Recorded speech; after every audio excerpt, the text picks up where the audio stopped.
The opinions expressed on this program are those of the participants and do not necessarily reflect those of Cable 14, its sponsors, or its shareholders, Cogeco Cable, Shaw Cable, and Source Cable Limited.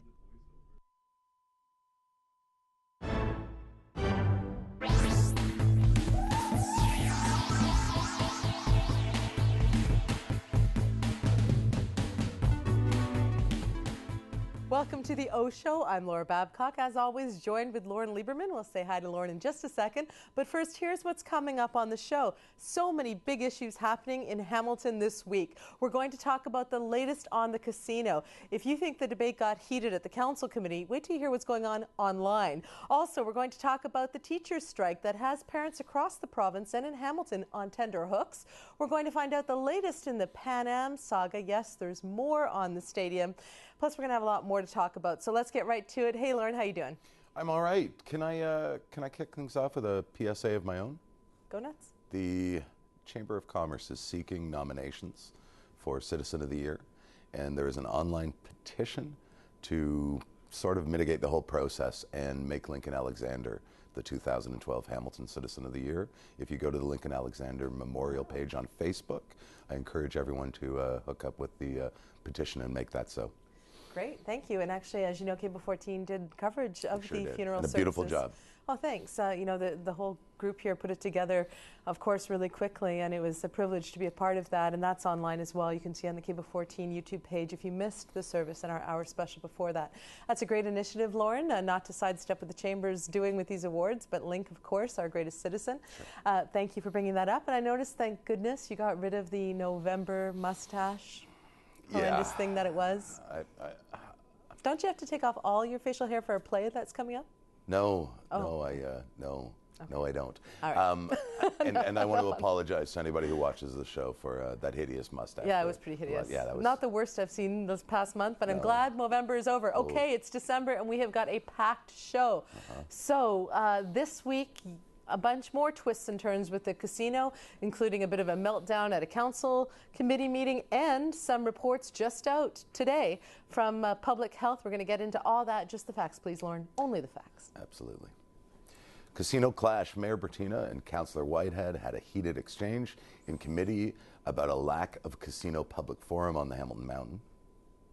Public health report on suicide rates among teenagers. Problem gamblers passed committee, with several on council admitting they had not read it fully. Advocates for and against a casino are ramping up their arguments in both traditional and social media.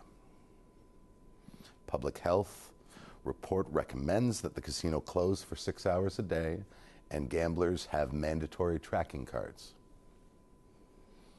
Council has until February to decide if it is open to a casino in Hamilton. That decision could impact current Flamborough Slots revenue. Okay, so a lot going on there because there's been a lot of twists and turns in the past week.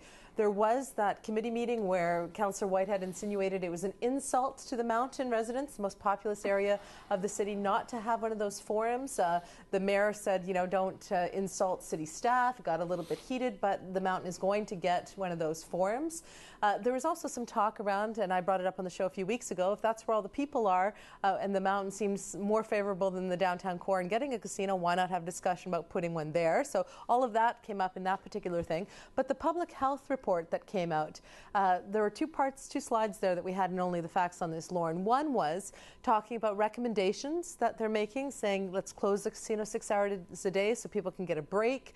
Also making the recommendation that, you know, gamblers have mandatory tracking cards so they can keep track of their losses. Those came out. Also in that report was some talk about, you know, when teenagers get into gambling and it becomes a problem for them. They have, you know, 18-year-olds, I think it was 18 times the rate of suicide, or I mean, some terrible statistics about the negative impact on teenagers that get into problem gambling. So concerns about addiction, all this, and we juxtapose that, of course, with the decision that, or the discussion that the casino could bring lots of revenue and jobs. I know that both you and Graham Crawford, who's opposed to the casino, and Larry Deanne, who's for the casino, even my page on Facebook regarding the show here today, inundated in the last few days with commentary about the casino. So Loren, where's everything at for you on all these points? Sure. There's been an awful lot of insinuation that I'm a paid lobbyist on behalf of the casino world or otherwise. That's not the case. I think... what is your role with the convention center and with the Mercanti? So I am a part of the convention center, and the Hamilton Convention Center would certainly benefit in part from a casino downtown. But we can't end the statement there. So what's good for the convention center is not necessarily just what's good for Peter, PJ, and myself. It is also good for alleviating the subsidy to the city. That means it's good for all taxpayers. It will employ hundreds of people, etc. So this notion that you're only looking out for yourself and that there's machinations happening behind closed doors. So you're talking about the attacks, especially on Facebook, that I've certainly seen, where people are saying that you, Loren Lieberman, sitting on this show advocating for a casino, are going to make you have a vested financial interest in the casino. You're saying that's not. That's no, not the case? I happen to believe that it is good for the downtown if it is a casino that is not a standalone, that is a part of a major development. But I'm reading things on Facebook and on Twitter as a matter of fact. The convention center is going to be the casino. And people are saying, no. It doesn't matter who you think you are, Loren Lieberman. We know. And everybody needs to chill out on the debate. There's still a difference between facts and opinions. Okay, so let's get to that, because we have precious time here on Sure. on this show, so we want to get to as much fact as we can and have an intelligent debate. You and I don't see it exactly the same way. No, we don't. I'm open to the city pursuing the opportunity for a casino. I don't think the core is the best place for it, and if they do go forward with the casino in the core, I certainly hope they leverage the kind of deal out of the province that Councillor Clark has been advocating, of getting a lot of money back to the city and getting all kinds of provisions that kind of mitigate the social costs of a casino. So I'm not a fan of it in the core, but I think the city should go forward and express interest, because we have to have a serious conversation. You are for it in the core, as we know, but the public health report that came out today brought up some important issues around, when teenagers do start to gamble, when they're influenced by gambling. Suicide rates are tied to that, which of course we know is a terrible thing. Teen suicide also talks about stopping gambling for 6 hours to give people a perspective. Are these necessary measures? Are these important things that we should be paying attention to, as you said, and having an intelligent debate on this? I don't understand how we can have an issue with teenage gambling and link that to a casino. We don't have table games at our casino, yet the internet does, and that's where teenagers are gambling. I don't know that there's anything we as a municipality can do about the internet, and I think between understanding that teenagers are not full-grown adults, this needs to fall on the parents of those kids to prevent them from getting addicted and losing money they can't afford. Okay, and there's so many things on here, so let's keep moving through it. What about the fact, and I saw something that was going to be out on Facebook or later today, that takes some of these stats and boils it down and makes the comment that, problem gamblers account for 1% of gamblers, but 35% of sort of revenue in OLG. I mean, is that concerning for you, the fact that problem gambling, even though we always hear that people should gamble responsibly, that it is an important part of this revenue stream, and it has, as we know, dire consequences? I don't think you can argue that problem gambling causes problems for our society. Sure, but lots of people do lots of dumb things with their money. And what was missing from the public health report is maybe a restriction like you need to bring your T4 slip. And we'll let you know whether you make enough money to see if you can gamble. Well, I mean, now you're taking it to an extreme. No, but that's not extreme. But you took that extreme on your Facebook page. You asked people, yes or no, do adults get to make their own decisions? Yeah. Do you agree? Okay, and my response to that, amidst all the others, was, yes, adults can make their own choices as long as they don't hurt others. Just like adults can choose to drink and drive, but if they're going to hurt somebody and get caught for it, then they can't do it. I mean, just because I'm an adult and I can drink and I can drive. Drinking and driving is illegal. Gambling is not. But drinking is legal, driving is legal, and some adults make the choice to do both. And it hurts people. That's why it's illegal. And what I'm saying to you is, if we are able to gamble, fine, but putting a casino down in sort of code red neighborhoods where we know that people don't have money to gamble, and it's going to add to the problems that are already in our poorest communities. I get that, That's but Laura, people. how about bringing hundreds of jobs and hundreds of millions of dollars of investment in a code red neighborhood? There already is Scratch and Win, the bingo halls. If you've got no money, you're not in a casino. It's not for you. But that's the problem, Loren, is that you're putting a casino right where people can least afford to gamble. Why not put it on the mountain where there's lots of people and there's a higher standard of living on the mountain? Absolutely, but the city can't leverage nearly as much success potential out of a mountain location. Do you acknowledge that the mountain should be part of the consideration, or are you so tied to a downtown location because of the convention center business? No, I'm not in favor of either of the two. I think that we need, as a city, as a taxpayer, for the various bids to go live, and we're not talking about Brantford, Biloxi, Mississippi, or Las Vegas, that we are talking about solid proposals that are on the table for this municipality now. Okay, so we'll leave it for this week because there's so much going on else that we have to talk about here. But, you, of course, for a downtown casino.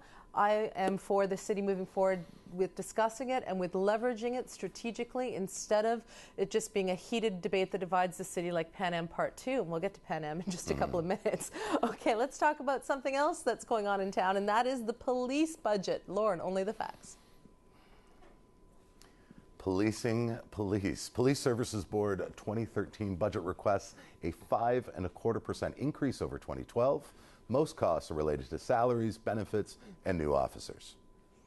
Hamilton crime rates are down, and council must approve police budget as a whole without any line-by-line analysis. The city has asked all departments to find savings in order to have no increases to keep the tax levy low in 2013. So we have a situation where all city departments are looking at, keeping their budget requests down, if not to zero. People are, open to all kinds of concessions, if you will. And here we have the police budget coming in, and I think the figure is something around $7.1 million, which is what it really means, this 5.25 increase. The problem with the police budget, the part that irks me, is that council can't see it. Now, I understand you don't want to have council nitpicking line by line through, your police budget. I get that. So there's a police services board that presumably looks at the budget. But on the police services board, the chair is on the record publicly, Loren, saying that her role is to support the chief. It's not to be, sort of in a supervisory role or in a policy role. Whenever I've been an executive director, let's say, and I've had a board chair, their job is not just to support me. It's also to make sure to keep me in line. Why is our police services board like this? Are they just a rubber stamp to the chief? And if so, is that really keeping our police accountable? I can't speak to the relationship between senior officers and the board. But the board chair did, in public, speak to that relationship. Well, that sounds odd. It would be one thing to suggest that they support wholeheartedly the recommendations, but to say we side with the police, then what's the point of having the board? Hence my concern. So then you've got this budget that's large, that is out of sort of scale with the rest of the departments of the city. And let me be clear here. We have on the show many times say we have an excellent police service. I think DeCare is doing a great job in terms of crime rates are down and the police service board seems to be doing well. But when it comes to budget time, if the police can just bring in these big requests and there's no way to really look at it, we have to accept it or reject it. So the police is not a city department. It falls under boards and agencies. Sure. And the request went out and said, due to fiscal constraints, please have your request come in at a 0% increase. If you can't make it happen on zero, tell us why and what the issue is. So I don't know. I've been in front of boards and agencies year after year. We keep going with the zero, but I don't see too many zero requests. And that's been the way it's been for the last few years. The city has asked for zero. Hardly anybody comes in at zero. So you're comfortable with the fact that the police services can put forward this amount? No. It goes to council. Council can't no, really because do anything. no, you're supposed to back it up with a reason, and we need. But they did explain they had 20 new officers. It's about salaries. It's that's not a whole reason, and something that's a little bit strange. When crime is up, we need to increase the police budget. When crime is down, we need to increase the police budget. Maybe when crime is sideways, we can have. Okay. I know. I don't understand. understand. We'll leave it at that. My frustration is not. They might need that money, and I don't want to take away we from don't the know great the job they're doing. details. But the problem is, it's really like a negative option thing. Council can't do anything about it. And if they have to keep passing these budgets at whatever they come in at, what's to stop it in the future from being higher and higher? I'm just concerned with the process. I know it's a Police Services Act. It's not just our local police force. I get that. I just have to raise it. I agree with you wholeheartedly. It's a goofy premise. Yeah. Well, let's move on to something that we may not agree with, and that is the impending strike. There's 3 different layers to this. Breaking news on this just before we started today. Lauren, I think we've got it all in only the facts. Okie dokie. Striking out, Ontario elementary teachers have put parents on notice for one-day school rotating strikes. Ontario secondary school teachers are threatening to end extracurricular activities until Bill 115 is repealed. The Hamilton Wentworth Catholic District School Board, high school teachers just accepted the offer from the board and are likely to ratify it.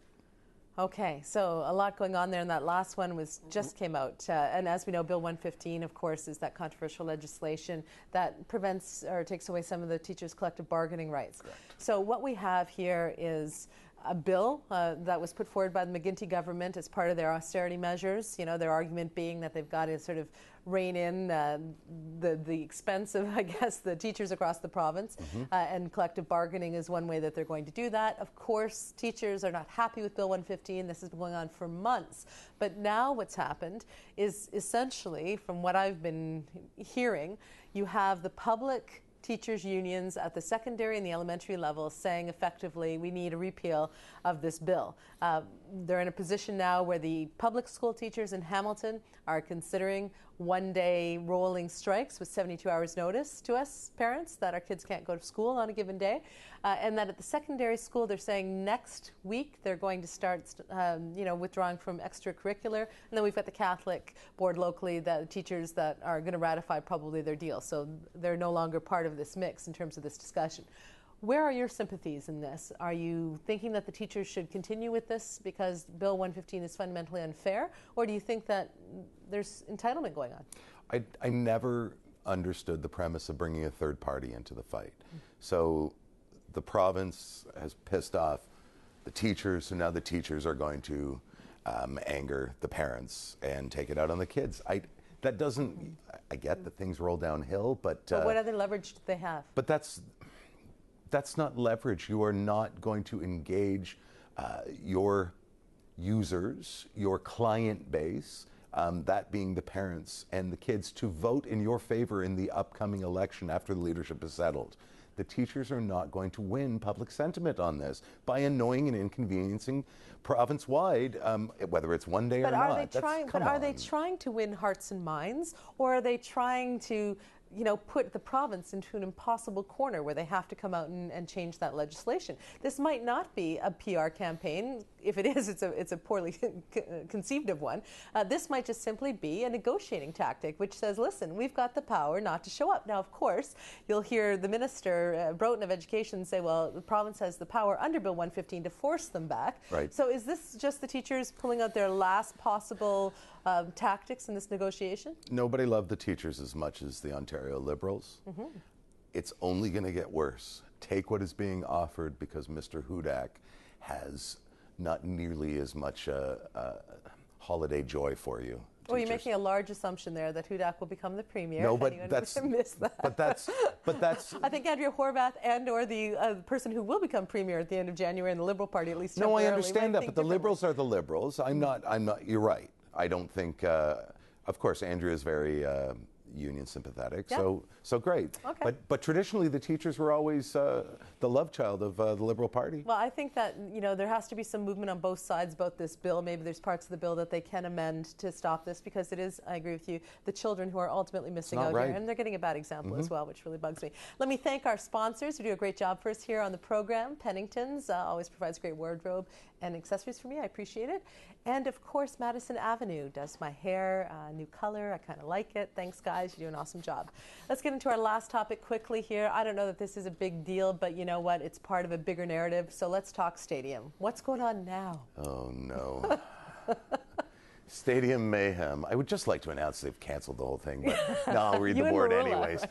Council committee requested staff presentation after report showed plans for Pan Am Stadium do not fully meet city criteria.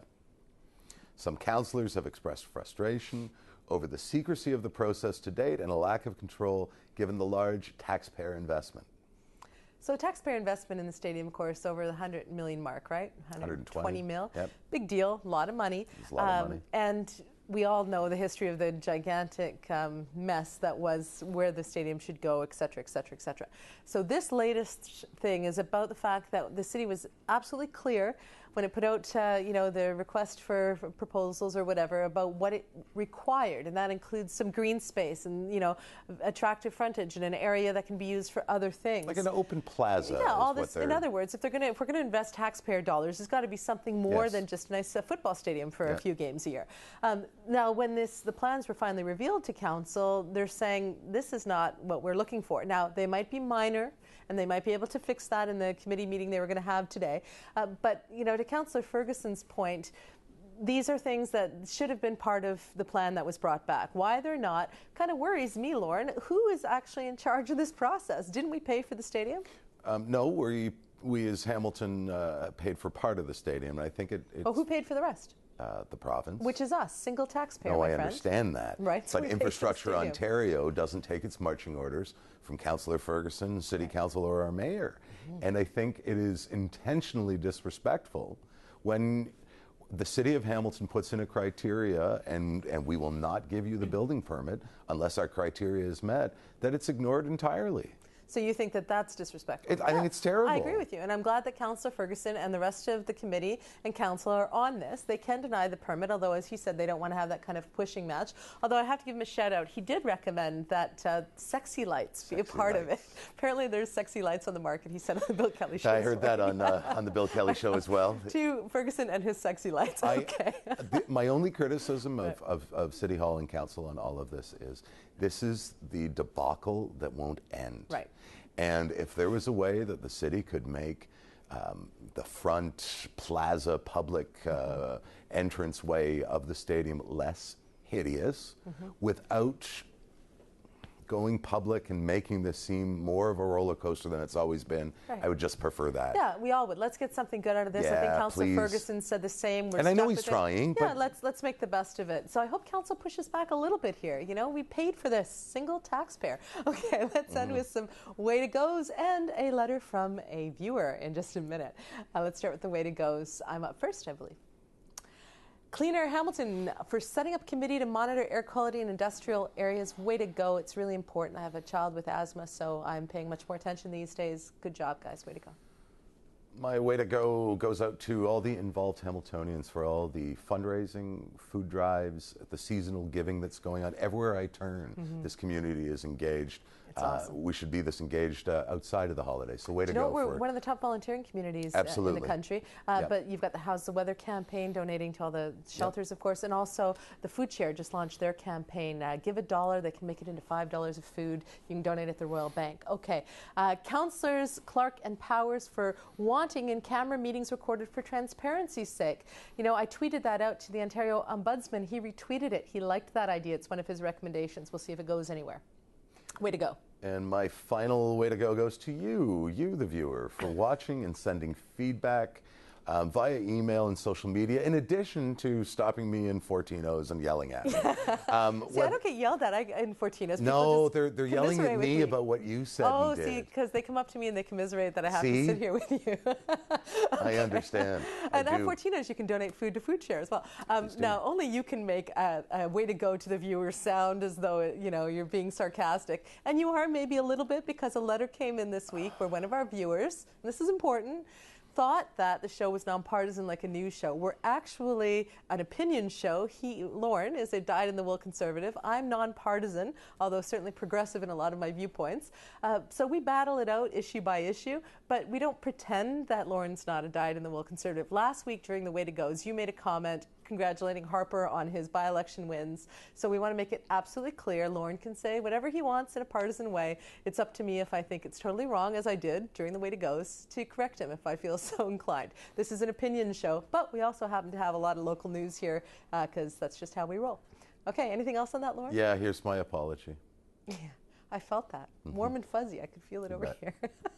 Okay, let's go. You're incorrigible. Let's go to, thank you for your letter. I did care about it and forwarded it to Loren, and there you go. Okay, send your letters to us, tweet us, Facebook us. And if you got hate mail for me, send it to me. Yeah, okay. Or me, and I'll forward it, whatever. Perfect. But the point is, get to us on Facebook and Twitter. We're obviously very active about the O Show and all these issues, and we'll take the abuse and the good discussion as well. Let's go to our tweet of the week. Speaking of social media, and this is from Rob Kerbat. Let's see what it is.